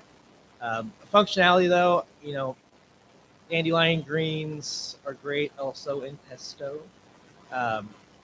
Dandelion greens I get more so than I do nettles because they're bitter. I find nettles to be a little bit just too grassy for me, but dandelion have a real flavor profile. Yeah, nettles can be a good one to. I mean, it's an easy transition if you don't want to use spinach. You can kind of transcribe that one, or just bulk things up. You know, even if you're doing a basil one, you can fold in some of those nettles in there. It does give it a little bit of a more earthy, but also kind of a citrusy kind of feel to it as well. Fir tips we were talking about earlier. You know, that's a great one for infusing in cocktails. One of the items in the book there is the fir tip Vesper, and what I like to do is infuse it in vodka. You can either soak it for a couple weeks to get that flavor. What I like to do is actually puree it in there and then strain it through a coffee filter, and it gets that nice bright green, really flavorful. That's one you want to use right away, though, if you're going to puree it in there, so that way it keeps that nice, beautiful color. And doing a vodka gin lillet kind of Vesper with that, absolutely beautiful, nice presentation. Now, when you do that on vodka, say you're using the Mischief vodka, are you using a finished vodka product, or are you using more like the grain alcohol product? Like, how strong is your base? For that one, we don't go too strong. So 80 proof? Yeah, an 80 proof.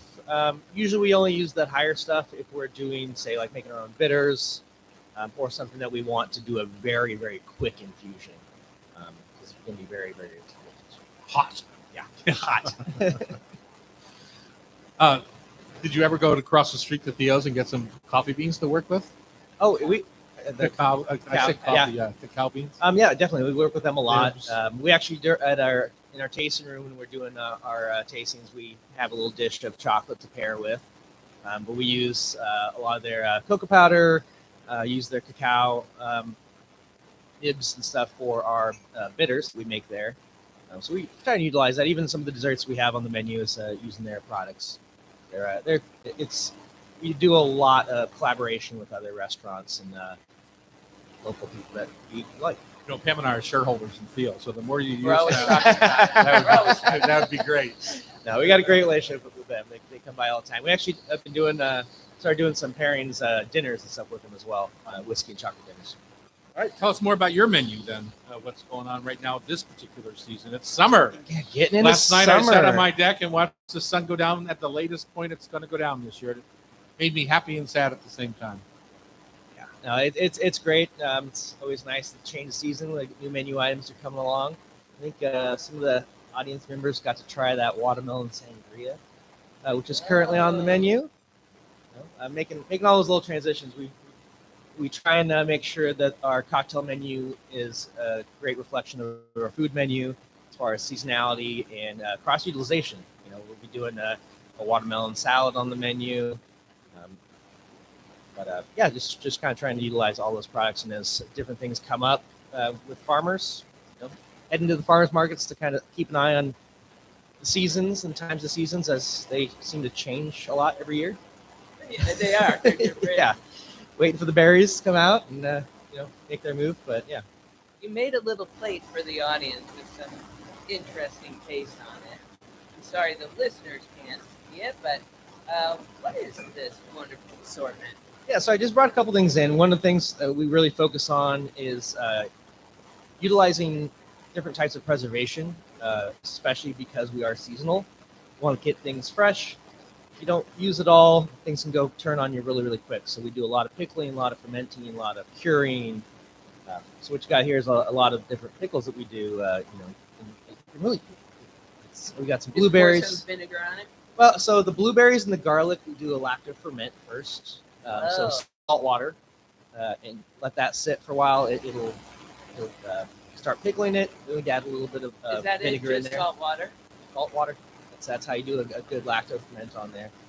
But yeah, we got bull kelp, which is very obviously popular now. We got lots of different seaweeds here, and I think that's probably one of the most recognizable and approachable for a lot of our customers. But blueberries.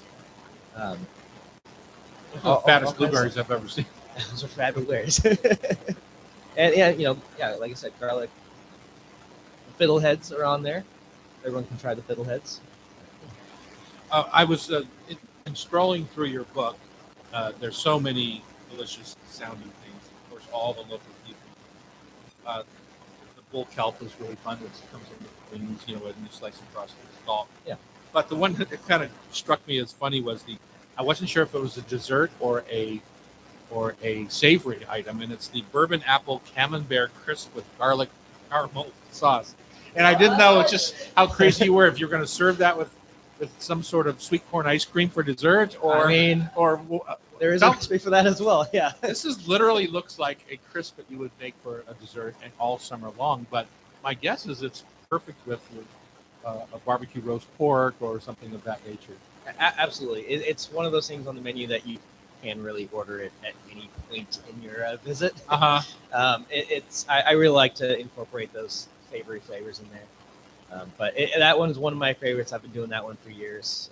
I've done the garlic caramel whiskey sauce on there just to mess with people's minds a little bit. You know, Well, that's what I was curious. Is it more of a mind mess? I almost said the wrong word, or is it? It really is something that you are super proud of the taste, and it just goes with everything, right? No, it's super proud of taste. I mean, you know, it's the apple and cheese combo. I mean, it's absolutely classic, but giving it that overly sweet and then favorite components in the middle of the sweet, and it's just a fun dish. It plays with your taste buds a bit. There was one recipe in this book. Again, the book is called Spirited Cooking from the Pacific Northwest. Chef John Walke, Wahlke. One recipe you'd tell people to kind of get started with, which also explains your passion about food in the book. That's a really good question. Maybe this one. Well, I really enjoy making soups. It's one of my favorite things. It's very easy to play around with. One thing I like to stress to people in doing any cookbook, especially this one, is it's not a specific need to follow these instructions. It's something to base your recipe on, create it yourself. If you don't have this, try and add that. And soups are perfect for doing that at home. You know, you can substitute things very, very easily without messing everything up.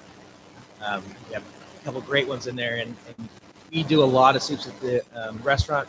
We did a Soupocalypse this year, which was a big collaboration with about 14 restaurants in Fremont. It was a walking little soup tour, right? Walk and soup tour. So I said That's heaven. take the soup recipes out of that book and have fun with it. The one that struck me that I'm going to make right away, first thing, because of the season, is the lemon olive oil cake with Angostura whipped cream, but a bitter whipped cream, and Rainier cherries. And we just netted our cherry tree because the birds took all the cherries overnight. The birds took an entire cherry tree down. Yeah. We didn't have one cherry left on the one particular tree, so I'm going to make this while we still have a couple of cherries on our other cherry trees. So, but try them out. The book looks fabulous. Spirited Cooking from the Pacific Northwest. Chef John Walke, thank you for joining us. Thank you for having me. Appreciate it.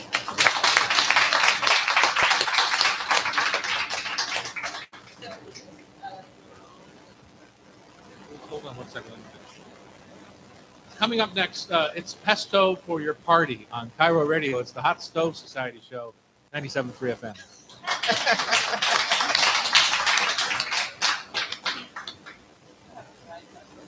So that we developed those to sell in the tasting room in our little gift shop area, and I felt like I wasn't working hard enough, so I decided to give myself another project. It's our fermented Serrano, fermented Fresno chili hot sauces. We got some rubs, the honey you were talking about earlier, our rooftop bees. There's a really cool company that does bees. It's Rainy Day Bees, and they basically go around into mostly neighborhoods, and people want to host honeybees. They'll put them in their backyards. They'll come over, once or twice a week, or once or every other week, and kind of take care of them. And then when they go to farmers markets, they have little jars for sale, and they'll be North Pinehurst neighborhood, like very, very specific location honey. And it's just a really cool thing, and they do a really, really good job. So we partnered with them to get our own.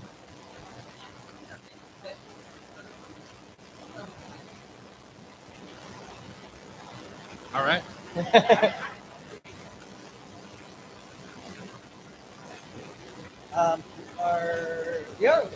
So what day are we on? Yeah. So,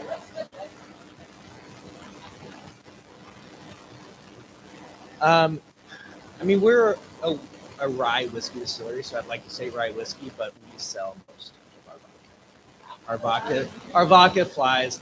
I personally think, I'm not a gin fan, but our gin is phenomenal. See, I'm not a vodka fan because it's just a neutral spirit. It's like anyone can make it. So But I don't get the vodka. We have a lot of, most of our vodka goes into the wells around town. We have a lot of people using it in there, in the bars and stuff. But that gin is fantastic. Fantastic. I expect you're going to invite me on a field trip. I may have a bottle with it that I could probably forget about. There, so I gotta stock up. There. It wasn't there. It was gone. So this is Bull kelp. Bull kelp. So when you're in the ocean and you see the big ones kind of growing up. The whips. That you smacked your sister with each.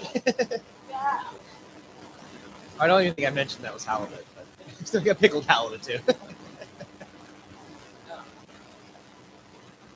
Are you okay to talk pesto? Sure. What did I do? I don't know. Let's find out. And we're back in the kitchen on Cairo Radio. Looks like Chef John Walke is going to stay with us for another segment because Pamela wants his opinion on pestos, as do the rest of us. Isn't that right, team? Yeah. It's Tom Douglas, Pam Hinckley, and Chef John Walke in the kitchen here at the Hot Stove. And Pam, you're insistent. When I first made pesto, I didn't know anything about it. 18-year-old from the East Coast, walking to the Pike Place Market, and there's Pasqualina Verde, that feisty old Italian lady from the Garlic Gulch and down in the Kent Valley, I believe.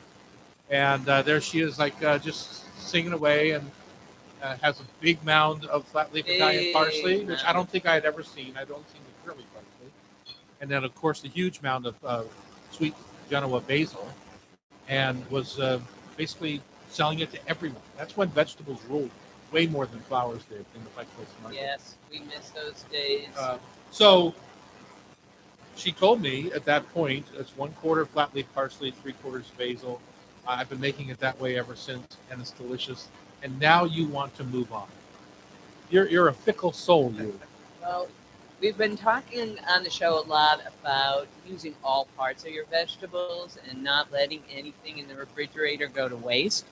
So the more I dug into really what is pesto, its heritage is basil, but the thing that really brings it together is olive oil, being the base that you can put just about any green in, and nuts and garlic, salt. I mean, it has so many possibilities.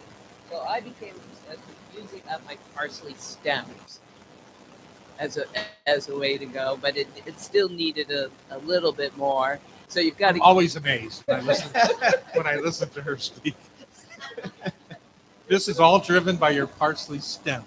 yes. Okay. I wanted to use the stems. All right.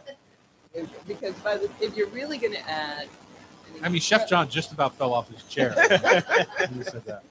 but if you've got all the nuts, if you're going to use a nut, if you're going to use a beautiful parm, you've got an extra virgin olive oil that is a glory unto itself. It doesn't really matter what the green is, John. I will agree with you and say it doesn't. Of course, as long as it tastes good. I mean, it's nice to have a little bit of some bitterness in there. I think the biggest thing you got to be careful with is using something that can make it taste a little too woody. Yeah. Salmon soup. But you said, Like parsley Yeah. stems? Like parsley stems.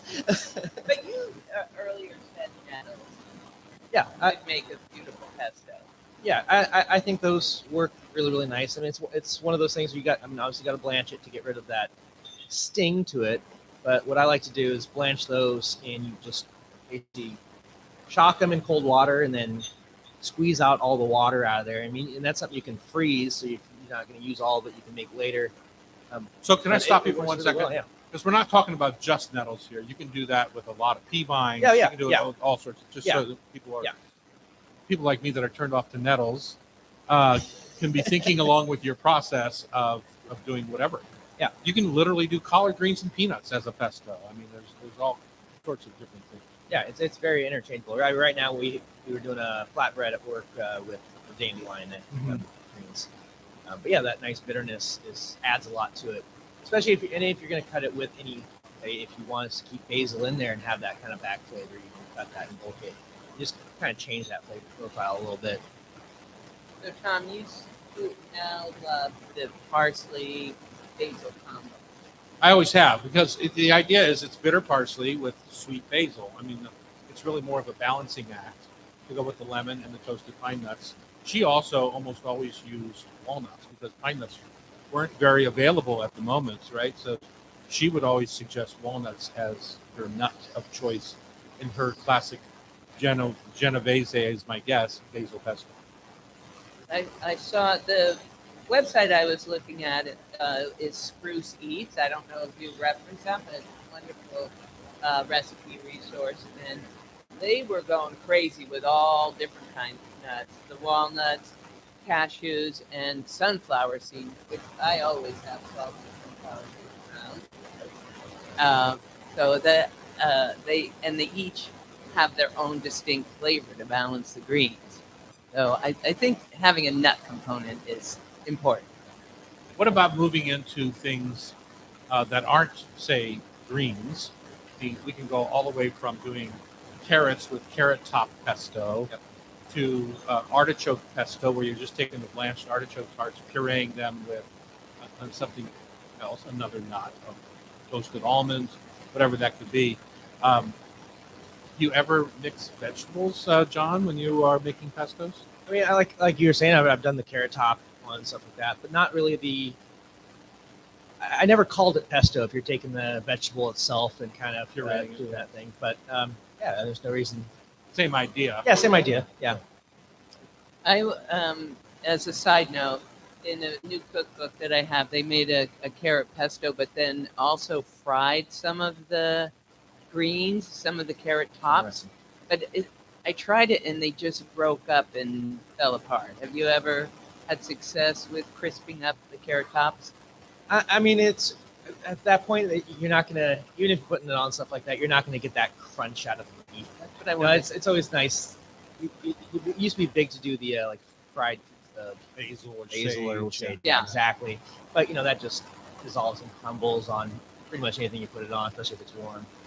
So it's more novelty, I think, at that point. I'm not going to waste my time on that. Well, the I'm problem gonna is, it add tastes a it lot to- like the deep fryer. I mean, you have Yeah. this beautiful fresh herb, and then all of a sudden you've made it taste a little bit like the deep fryer. So that's the problem in my mind with deep frying. When you go into things like parsnip chips, where you're actually taking a more solid vegetable and frying it, then it keeps its texture better as far as I'm concerned, and taste. You, for a while, you were freezing pesto in ice cube trays. Right. You still do that? Of course, and curry paste and all, like the homemade curry paste Absolutely. works beautiful for that. Pesto is a funny thing. It's delicious right now. It's hard for me to put it away. When I make a frozen pesto, I tend to use it in something else, where I don't feature it as the main ingredient. So if I'm making minestrone, say, I will pull out an ice cube of basil pesto right before it's finished, and stir it in, and I like the way that that it comes back to life in the soup. But if I want pesto linguine, I probably don't pull out my brick of pesto for that. It's just there's a deadness that happens when it gets frozen that is just not, that doesn't have the life of the party flavor that fresh basil pesto and lemon does. But Does that make sense what I'm saying? Yes, but could you brighten it? Because I've seen recommendations for putting the base away without finishing it with the acid. Yeah, sometimes it's not put away with cheese in it, and sometimes with the nuts. But I don't see, particularly if you're not going to use it as its own star ingredient, you're using it with other things. I don't see any reason to not finish it off before you freeze it. I think the biggest draw for that one is in the winter months when you're just in need of that Starving. freshness and Yeah. stuff. We throw in a pesto and okay, we can get through winter to There's still flavor out spring's there. coming. Yeah, that kind of thing. But, To be clear, pesto is right now. know. Within a week or two, it's going to be too hot, and all the basil is going to bolt. And if it hasn't already, pesto is really something that is best right now, or again in the fall when it's cooled down again. When it gets too hot, your pesto, like arugula pesto, some of those things get too bitter, and you don't want to be adding sugar and things kind of balancing it. I'm going for it. I made spiralized zucchini and Of course you basil, and basil pesto last week for team lunch at Pike and Western, and they flipped out. And so I think basil pesto still rules. I'm glad we brought you around. Yeah, I think there has been a conversion. I'm going to stop meandering on about my parsley stems. And to be clear, also, I watch a lot of people pick basil leaves off the stems, and honestly, you just make pesto. Honestly, if you just feel the bottom of the stems, and I think John alluded to it Feel? earlier, feel Oh, I was the like, bottom of the stems feeling. and see if they're woody or not. If they're not woody, the stem and everything can go into a pesto. I just don't like watching people throw away all that goodness. It's if you taste it separately, it's like a cilantro stem, right? You taste it separately. I mean, there's nobody in Chinatown that's throwing away cilantro stems. It's only us that they're doing it. We're picking the little leaves off. But if you go to Vietnamese restaurant and have pho or something, it's full stem cilantro. So same with basil. There we are with the stems again. If you You got to use them. well, if you want, I mean, don't you think, John? Yeah. Unless they're woody, there's really yeah, if they get same too with big, chives or that's fine. garlic scapes or whatever. Unless it's woody, you use the whole thing. Nice. Well, thank you for indulging me on pesto. I appreciate it. You're welcome. When we come back, it's time for our tasty food challenge called Food for Thought Tasty Trivia, brought to you by Rub with Love Spice Rubs on Cairo Radio. It's the Hot Stove Society Show, 97.3 FM. Thank you. Thanks. Appreciate you guys. He's got a couple books. If anyone wants to buy a book, he'll be happy to sign it for you, I'm sure. Where you got? It's a really good experience. It's cool. Yeah, This whole week looks fabulous. it does.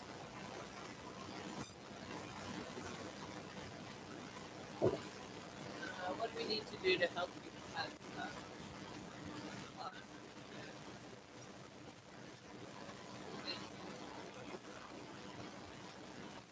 all right.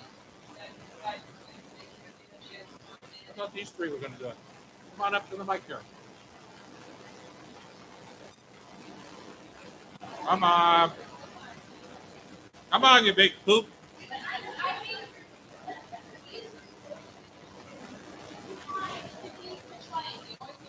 Well, they do have a few years on you. You're on their team, so now you can win. Well, he can join you when.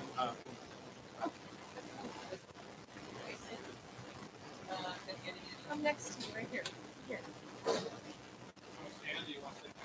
We'll just sit. Okay, so listen to this. Hello. Yes. Hello. Listen to me. Listen to me. You see how much better I sound when I'm up close to the mic? So when you answer, quick learner that one.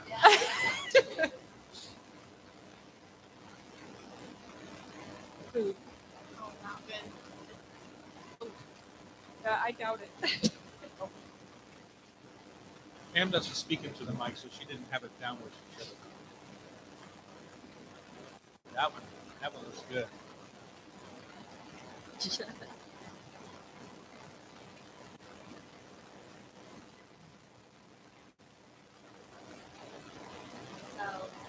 if you haven't taken one of Annie's classes yet in Hot Stove Society, you are missing out because she is freaking fun. All fun and talk.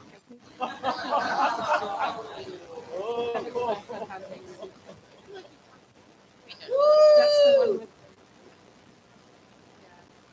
Oh, okay, thanks. Oh, cool. I make the one out of that. Yeah. I just love it. Never thought about it.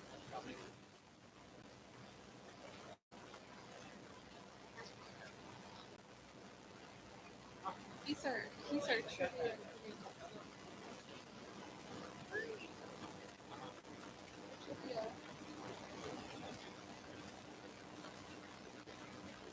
Right. All right, welcome back. It's time for Food for Thought Tasty Trivia right here on the Hot Stove Society show. Our audience is distracted and is not clapping for us. Once again, if you enjoyed John Walke's segment there, you can buy his book, Spirited Cooking from the Pacific Northwest, either over at the restaurant/distillery, or I'm sure it's online, or at one of the lovely bookstores like the Book Larder. Support your local bookstore, right? We love the book, Laura. Our Tasty Trivia is brought to you by Rub with Love Spice Blends, constructed to inspire you to season your meals creatively. They mix and match with your proteins and veggies. Doesn't matter what's on the label. Just use the flavor profile that you like. I did an event at the Made in Washington store down in the Pike Place Market last how'd that weekend. go? The big one, that everyone loved, was the veggie rub. The one that you inspired. Yeah, exactly. Steak rub is fine on fabulous on potatoes. Taco spice is great on ruby chard. That's what was on your chart here today. And Made in Washington for the rest of this month is featuring our entire product line, which doesn't happen very often, where people take all 25 of our different SKUs. So you can find them in Alderwood Mall, Bellevue Square, Pike Place Market, fun little stores. And a not very well-known fact is I catered the opening of Made in Washington almost 40 years ago. But you're just a spring puppy. How could that be? Exactly. It's funny how that is. Okay, Pam, tell us how to play the game and who is going to be our victim this week. Well, I would like our guests from Chicago to introduce themselves, please. I'm Katrina Meadows from Chicago. I'm Leah. Hi, Leah. We're so And we're waiting excited. on your pops to come help you too, right? Yeah, he's parking in the car. Leah did let loose that these guys are trivial. I'm not. They are. That's what I She's said. gonna be great. Yeah, at this. exactly. So, who else do we have here? I Uh, don't recognize her. we have the talented director of Hot Stove Society, an incredible cook and spectacular woman, Annie Elmore. Wow, quite an introduction. So each of the contestants gets 5 questions, And somebody's going to get the most right, and the winner will probably be somebody from Chicago. And they get to go shopping in our gift shop for free. Three jars of spice for free at the end of this for standing up to the mic. Except for Leah. She didn't want to do it, so she doesn't really get the spice rub. She's going All right, let's get this rolling. Annie, let's start with you. All right. A leafy vegetable native to the Mediterranean, along with other cabbage species, began appearing in Northern Europe during the 5th century, and a few hundred years later became closely associated with a major European city on the Seine. Today, their name continues to reference that city. What is that vegetable in the cabbage family? Starts with a B. Broccoli? Brussels sprouts? Brussels sprouts! Yay! Are you giving that to her? She said Yes. broccoli. No, but she got to Brussels sprouts, so yeah. That's what I meant to say the second Oh, time. my Yeah. Number 2, a staple of baking known for its malleability and thickness. What almond-based confection is commonly used in decorative cake competitions to create figurines or other complex designs? Also, begins with one of our planets. What almond base starts with an M? And the lunch. Marzipan? Yay! Number 3, what common household protein is a main ingredient in tempura paint? Oh, thanks. It might come from chickens. Beef? Gelatin? Eggs. Eggs. Prepared since the imperial era, what Chinese dish What do is you mean Annie's tenure here is the imperial era? What Chinese dish is served with a meat characterized by a thin crisp, often eaten with spring onion, cucumber, hoisin sauce, and pancakes? Can you repeat the question? Peking duck is my guess. The answer is Peking duck. I think he's giving you that. What? God, she's 4 for 4. I Nice love job. this. Number 5, a baked Alaska dessert is, unsurprisingly, a baked dessert made of ice cream that is covered in what other sweet? Meringue. Yay! She's going to be hard to beat today. Nice job. Okay, we have the victims from Chicago. Oh, welcome. Number 1, sriracha is a type of popular hot sauce named for a city located in what country that starts with a T? Thailand. Yes. Number 2.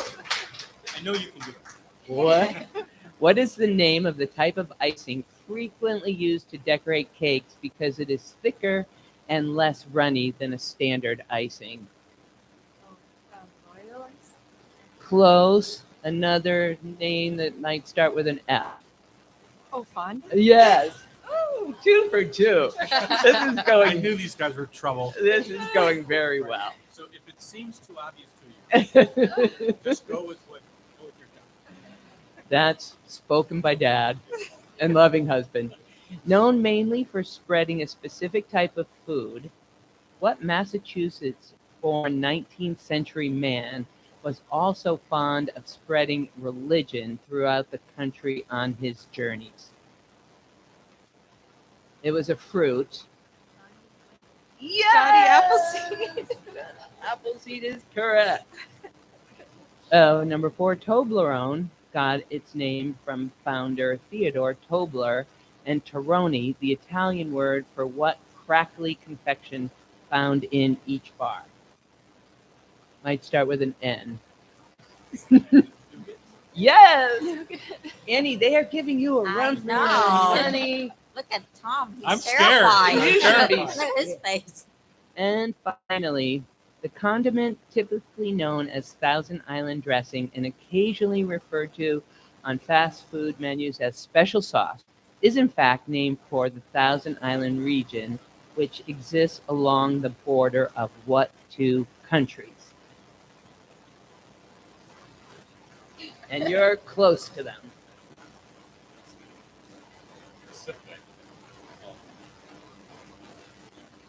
Might be someplace close to Chicago. Different place. Canada Yep. and the United States. Yay! Wonderful showing. It's not like they weren't kicking our butts before. Then you have to give them all those clues. They have very smart people in Chicago. Thank you for playing. Tom Douglas? Yes. The simple rum and coke cocktail is also known by what two-word name that contains the name of an island nation? The Bahama Cruise. You're throwing it away, I can tell. Cuba Libre. Number 2. When commercially produced, what is the dairy product that must contain no less than 18% milk fat before bulking agents are added and must have a total acidity of no less than 0.5%? Creme fraiche is one type of this dairy product. Sour cream. Yay! Correct. With a number 3, with a dough. Oh, there's a fight breaking out. With a She's the dough black girl. enriched with eggs and butter and studded with fruit, what sweet, cylindrically shaped Italian bread Panettone. is nutritious? Yes, it is. We had some good ones this year. This year we scored. What is the name of the oldest producer of chocolate in the U.S.? Do you want to? Theo. The company was founded in Boston in 1765 and is still in operation. New England Candy Company. Coincidentally, the company's name came from its founder's surname, but it is still quite appropriate for the Mars food. Bar. The Baker Chocolate Company. Baker Chocolate. And finally, foie gras is a luxury food product made from one specific organ of a duck or goose. What does this two-word French name translate to in English? I don't know the exact translation, but it's duck liver or goose liver. The liver of a goose. It's fat Yeah. liver. Yeah, that's why sometimes That people call me Quad. Today's winner are our fabulous family from Chicago. Yay! Congratulations. Can't win if you don't play, Leah. That's a life lesson you I learned told at the you I'm Hot terrible Stove at Show trivia. today. If you want to be part of the show, you can join our community on YouTube Live at Tom Douglas & Co. Also, remember, if you miss any episode of our Hot Stove Society show in Cairo, you can listen via podcast. Just subscribe with your favorite podcast app. The show is produced admirably by Pamela Inkley. Sean McFadden is our fabulous technical director, and our talented Cairo editor is Sean. Please don't call me Del Torre. Thank you for listening. Thanks for listening.